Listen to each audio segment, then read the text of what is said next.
Hello बच्चों, let's see this question. Which of the following is Thomas slag? हमारे पास चार options given है। FeSiO3, CaSiO3, Ca3PO4 whole twice plus CaSiO3 और एक दिया हुआ है Ca3PO4 होल ट्वाइस। ठीक है, चलिए इस क्वेश्चन को सॉल्व करते हैं बच्चों। सबसे पहले ये देखते हैं कि इस क्वेश्चन को सॉल्व करने के लिए हमारे पास कौन से की कॉन्सेप्ट की जानकारी होनी चाहिए।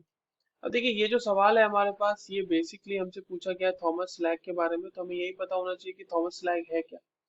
ठीक है, एक चीज समझिएगा कि जो स्लैग होता है ना, वो इम्प्योरिटीज को रिमूव, मतलब impurities are removed as slag.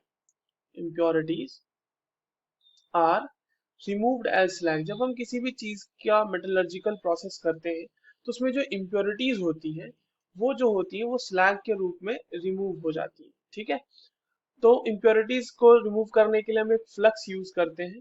एक केमिकल होता है जिसे जो इम्प्योरिटीज के साथ कंबाइन होके एज अ स्लैग रिमूव हो जाता है।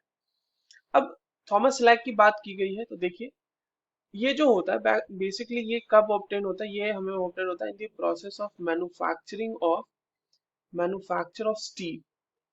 ठीक है, तो हमें पता है कि स्टील जो होता है वो एक एलॉय है। ये एलॉय किस चीज का है बच्चों? ये एलॉय है आयरन और कार्बन का। मेनली जो जो मेजर कंपोनेंट होते हैं वो आयरन और कार्बन ही होते हैं।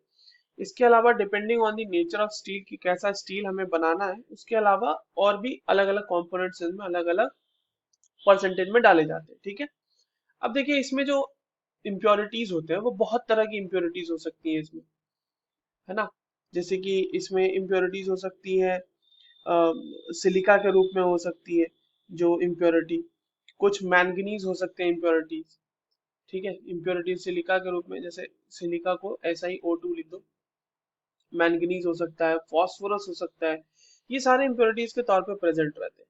तो इसमें थॉमस स्लैग वाला जो है ना हमारा, ये है फॉस्फोरस। ये कैसे होता है? देखिए, फॉस्फोरस इम्प्योरिटी को जो है as a Thomas slag remove किया जाता है।